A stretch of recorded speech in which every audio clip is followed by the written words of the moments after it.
অনেকগুলো প্রশ্ন এসেছে, উত্তর করব। আমার 3টি প্রশ্ন। মৃত ব্যক্তির জন্য 4 দিন ও 40 দিন পর সমাজের সবাইকে দাওয়াত করে খাওয়ানোটা সওয়াবের কাজ কি?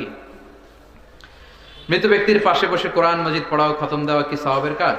আমরা যে কবরস্থানের পাশে গিয়ে বলি আসসালামু আলাইকুম হালাল কবর, এটা কি ঠিক কিনা? মৃত ব্যক্তির জন্য 4 দিন ও 40 দিন পর আপনারা যেটা করেন এটা বলে 40 কি বলে? সবাই একটা রমরমা ভাব নিয়ে খাইতে যায়, মনে হয় যে বিয়ের দাওয়াত খাইতে যাইতেছে।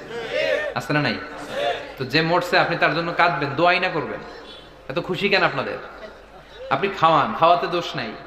আপনি মাইয়াতের রূহের মাগফিরাতের জন্য খাওয়ালে মৃত ব্যক্তির গুনাহ আল্লাহ মাফ করবে, সেটা ঠিক আছে, কিন্তু খাওয়াবেন মিসকিনদেরকে, ইয়াতীমদেরকে, তারা বেশি হকদার। এখন দেখা যায় 40 মিসকিনদের জায়গা কম, এলাকার পয়সাওয়ালা লোকেরা এসে লাইনে বসে থাকে। আমি দেখেছি যেটা, কিন্তু দরকার ছিল আমার আব্বা মারা গেছে, এই এতিমখানায় আমি একটা গরু দিয়ে দিলাম, ওরা সারা বছর খেতে পায় না, ওরা খাবে, খেয়ে আমার আব্বার জন্য দোয়া করবে, ঠিক কিনা? আর সবচেয়ে বেশি দোয়াটা কবুল হবে আপনার আব্বার জন্য। আপনি যাকে দোয়া করানোর জন্য আনলেন, উনি কি আপনার আব্বার জন্য কাঁদবে? আর কাঁদলেও এই কান্নাতে আন্তরিকতা কতটুকু, এটা প্রশ্নবিদ্ধ। কারণ উনি আমার বাবার লেগে কান্দে, আমারই চোখ দিয়ে পানি বেরো না, আমার বাবার লেগে। ঘটনাটা এরকম, তাই না? আপনার বাবার জন্য আপনি কাঁদবেন, ভাড়া করে কাউরে এনে কান্না করানোর দরকার নাই। রব্বির হামহুমা কামা রাব্বায়ানি সাগীরা, আপনি দোয়া করবেন।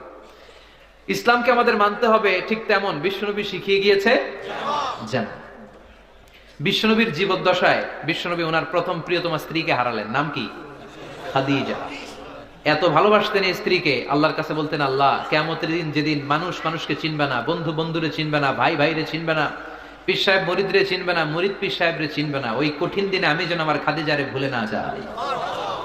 খাদিজাকে কবর দিয়ে বিশ্বনবী দাঁড়িয়ে রইলেন, দাফন দিয়ে দোয়া করলেন, কাঁদলেন। সবাই চলে যায়, বিশ্বনবী যায় না। সাইয়েদনা আবু বকর বললেন, ইয়া রাসূলুল্লাহ চলেন না, যাই, অনেক তো হলো। বিশ্বনবী বললেন, তোমার মনে চায় তুমি যাও, আমি বসে থাকবো। আমি এখানে দাঁড়িয়ে খাদিজার কবরের 3টা প্রশ্নের জবাব দিয়ে এরপরে বাড়িতে যাব। সাইয়েদনা জিবরাইল এসে বললেন, ইয়া রাসূলুল্লাহ খাদিজার প্রশ্নের জবাব নিয়ে আপনার টেনশন করার দরকার নাই, আপনার কোনো টেনশন নাই, খাদিজার কবরের প্রশ্নের জবাব আরশের উপর থেকে আল্লাহ নিজেই দিয়ে দিবে।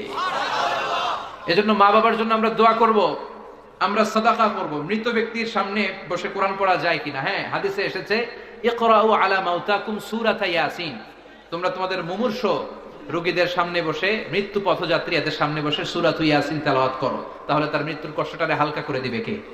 আল্লাহ পাক আমাদের সবাইকে কথাগুলো বুঝার ও আমল করার তৌফিক দান করুন।